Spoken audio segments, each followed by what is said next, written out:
Last night, we told you about Roger Golubski. He is the former Kansas City, Kansas police detective who was arrested on federal charges. He now is at home confinement, folks, and he was arrested for sexually assaulting several black women.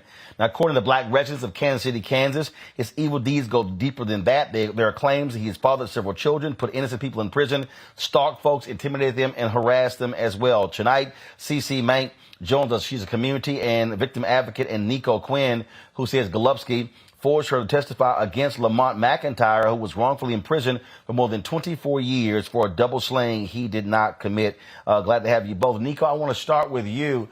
So this case you're talking about, so you say he forced you to testify against someone else. How? Well, it was him and the prosecutor, which is Tara Moorhead. They showed up at my house one day and told my cousin to contact me and tell me to get in contact with them. If not, that she was going to throw me in jail and take my kids. And did you share this with anyone? Did you tell anyone? Did you have anyone fighting on your behalf when this happened? I told everybody that would listen. At the time, my cousin was an attorney, and I contacted her and asked her, should I go? Would she go with me? She told me that she had another engagement, so I went there by myself. Did you actually testify against him? Did I? Yes, I had to testify against him. And these threats, were they? You said it was from Golubski as well as an assistant DA? Yes, what was happening is that he was basically coming to my home, trying to get in contact with me. He picked me up on one occasion and took me up to see her.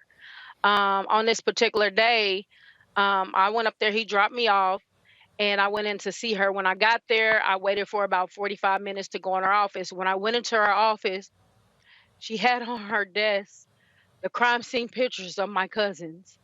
My one cousin name was Niko Quinn. Me and him was real close, and my other cousin was Donnie Ewing. Niko Quinn had got 4 shots to the head. So when I walked in there and she had them on the table, I told her, I said, I didn't need to see those because I was at the scene. I was at the crime scene. So she started asking me about Lamont. And I told her Lamont didn't do it. I said the person that did do it, they had jumped on my cousin 2 weeks prior about some money. And she was telling me that they knew Lamont had did it. They had his clothes. They had the gun. They know he was the right person. And she was asking me, well, don't you want somebody to be convicted for this? Don't you want somebody to pay for this? And I said, he didn't do it. And then that's when she started telling me again about taking my kids and throwing me in prison. So the second occasion was when we got to the courtroom, and I told her, I said, I can't do this. I said, Lamont, his ears are too big. This is the first time me seeing Lamont face to face. And I said, his ears are too big and he's too tall. He couldn't do it. So she looked at me and she said, if you don't do what we said we was going to do, I'm going to throw your black ass in jail and take your kids. And at that time, I didn't know what she was capable of doing, but I know she could take my kids from me. I was the only one that was taking care of everybody's kids. If my aunt or my sister, anybody went to jail, I raised their kids. And I knew if something happened to me, I knew she could get rid of my kids and I'll never see my kids again. Cece, for folks who don't know, everything that we have read, the stories that we have read, is that Roger Golubski was a terror. He terrorized black folks in Kansas City, Kansas. That this was a thug with a badge and a gun. And then also, my sister, at the age of 16 or 17, she was walking home from work one night, and he picked her up and he raped her. And she came home and was telling me and my other sister about it. And she was just on the bed crying and crying. And we was like, we got to tell mama. She said, no, if I tell, he going to kill me. So my sister ended up turning out being on drugs because of our childhood. We had been getting raped as little kids by our uncles. My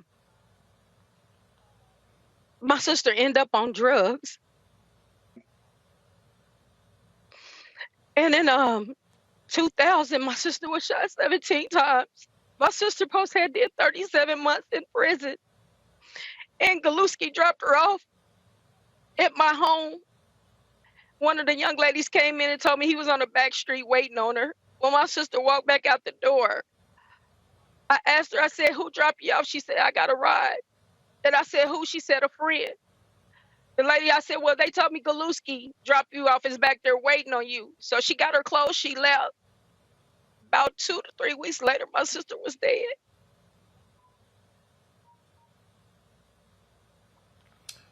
Cece, the stories that we have heard, not just right now, but from others, is just beyond horrible about what this cop has done for years. Absolutely. Absolutely. I've heard more stories, and I simply just shared Rhonda Tribune's picture. But I have to put into context that Miss Niko about the district attorney, or not the district attorney, the prosecutor, because Officer Golubski's partner, who Laura McDonald mentioned, went on to be the police chief. In 2019, there was an investigation where the news said that our city administrator, Doug Bach, made a handshake deal with this man to give him a free house that was out on our county lake, also with free utilities. They paid him to live there, also while paying him to be the police chief. Um, all while he denied these allegations, even though witnesses said he was there sometimes. So it goes beyond these police officers. I also have to say, U.S. Attorney McAllister said for this to go on for 30 years, he had to have help or willing ignorance. You know, they just willingly ignored all of these things or participated. Well, obviously, that was they totally ignored it because this went on for years, and finally he was arrested by the FBI last week. And you know, but do you believe that, Niko, in what you described, has the statute of limitations run out? Have the feds talked to you or family members with regards to your interaction with Roger Golubski? Well, not really. You know, the feds don't come out to talk to you. You have to come and talk to them. And when I told him my story, actually, like I stated, Golubski he stalked me from 1994 to probably about 2010. My last time seeing Golubski was maybe 2012. I pulled him over and asked him a question. Also, when they arrested him, do you know that was the first time I got some sleep? Because if anybody know, I will walk up out of a house, I would leave because I'm always thinking somebody after me. My children, I was staying with the person I talked to last night.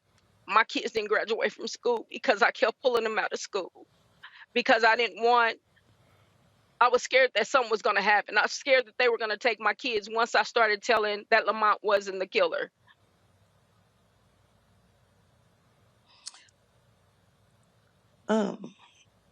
Cece, go ahead. So I just, he has a victimology, you know, that I don't know if they're investigating or not, because again, and you mentioned he had assaulted women. One of his victims, who he is going to on trial for, he started having sex with her at 13 and stopped when she was 18. So this is not just women; these were also children involved. But there's missing women who have never been found, and I just want to name a couple: Dorothy Cooper, and they all had something in common. They had red something, red nails, red clothing, something. Dorothy Cooper was found. She had red nails on one hand because they had cut off her other one, and a red earring. Kelly Fant has never been found, but several people know that she had some type of connection with with Mr. Golubski. Rhonda Tribune easily was found 6 minutes from his known address and 7 to 8 minutes from his mother's address. Um, Also, Miss Bassett, who was found in 2021, was also found 6 minutes from Mr. Golubski's known address and 7 minutes from his mother's address, which he was both known to occupy. Um, Also, we heard of Stacey Quinn's story. She also was found with red items of some sort and was known. All of these women were known to either be harassed by him or have some type of relationship with him. And they It And is either are quite missing or disturbing. completely dead or found Right. dead. Uh, and also it is Roland, quite disturbing. Yes. my sister called my Go ahead. mom the night that she had passed away. I had seen my sister that Friday, I believe, and she had told me that she loved me. My sister had called my mom that night that she was killed, maybe about 9 or 10 o'clock. My mom said, and asked her for $100. She told her she didn't have any money. She told my mom, well, that she loved her and that would be her last time talking to her. She called about 9 or 10. My sister was killed about 2 or 3 o'clock in the morning. And the crazy thing about it is that this so-called prosecutor, she was at the crime scene. I've never heard of that before. I had people come to me and tell me that my sister was talking when they seen her, because so many people seen this incident, and they said it was a white man with a long ponytail and a trench coat that killed my sister. They arrested a black 25-year-old man. My sister was shot center mass. She was shot in her heart, her lung, her kidneys. She had 17 bullets. We took the cover off of her, and all you seen is them bullets just all in her midsection, all in her lethal organs. So this was a target. This was not no 25-year-old black man that never been trained to shoot a gun to kill my sister like that. And that's not the only one. She's not the only one. I've seen Monique Allen leave my house. She had Golubski's card. She called him to pick her up. She got killed the next day. Rhonda Tribute walked off my porch to go get in the car with him, and she got killed, and they found her body the next day. So this is just customary for him, because he already knew that he was going to get away with what he done. He only did it where he knew he can get away with it. He did it where he was comfortable at. And he also told police, who you gonna, when he told his victims, who are you gonna tell? Oh, you gonna call the police? I am the police. Who does that? Well, we certainly hope with him being arrested that more will be uncovered by the Department of Justice as they continue this case. We thank you, Cece Manck, as well as Niko Quinn, for sharing your thoughts with us. Yes, sir. Thank you so very much. Nice. Thank you for having us. To Ron and Robin, I want to bring you in, and that is in this here. Sorry, to Ron and Randy, I'm sorry. And that is, I think about the case out of Oklahoma City, where several black women were raped by a cop there. Folks who prey on individuals who believe that they have nowhere to turn. And what's amazing is that the investigation that was done by news media. I mean, this dude was well known, and folks had talked about it for years, yet he avoided prosecution all of these years, Randy. That is what's crazy to me. It's crazy, and yet it's not. That's the real depressing part about it. I mean, he wields a certain level of power and protection. The people we've been saying for over repeatedly that the people that we want to protect us aren't.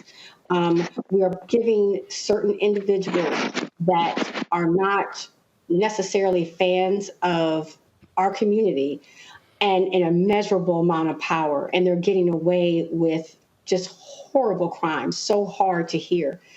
And what really frustrated me, they started out by saying that he's at home, he's confined to his home right now. That it seems as if that only happens to certain individuals, and it certainly is not happening in our community. So already, this man is still being protected and being able to even facing these charges in the most comfortable way possible. He is clearly working from a great place of privilege, and it's extremely disheartening.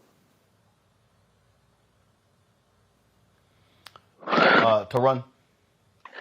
You know, this story was horrific, but it's almost like the more things change, the more they stay the same, because we know the history of this country. We know the history of the sexual violation of Black women by white supremacists, whether it was on the Middle Passage, whether it was on a plantation, or whether it was by somebody, in a military uniform or somebody wearing a badge.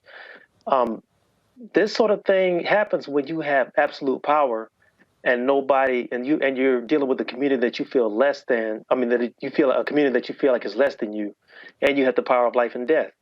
And when you're dealing with people who don't have anywhere to turn, who may have had some run-ins with the law before, and everything they do makes them feel nervous that they can be put back into a situation where they get deeper involved with like the incarceration system or something like that, these things happen.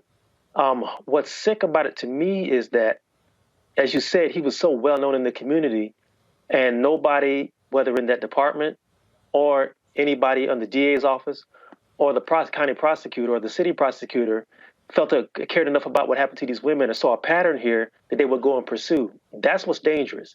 And again, like I said earlier, these sort of things happen a lot in these smaller towns that are away from major media presence, because they can get away with it because they know that they say the best sunlight is the best disinfectant. When the media in your town doesn't care about what's going on, or they don't want to have the resource to follow that up, these sort of things can happen for generations. It can happen for decades, like this, apparently what happened with this individual. The only thing I can say is I hope with all these things finally coming to light that this family, these women can get some closure. The brother who was wrongfully in prison can get free, and this police officer it gets dealt with, because this really is horrific. All right, folks, back to that Roland Martin Unfiltered video in just one moment.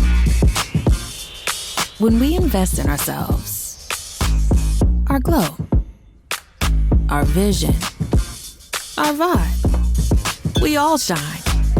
Together, we are Black beyond measure. Folks, Black Star Network is here.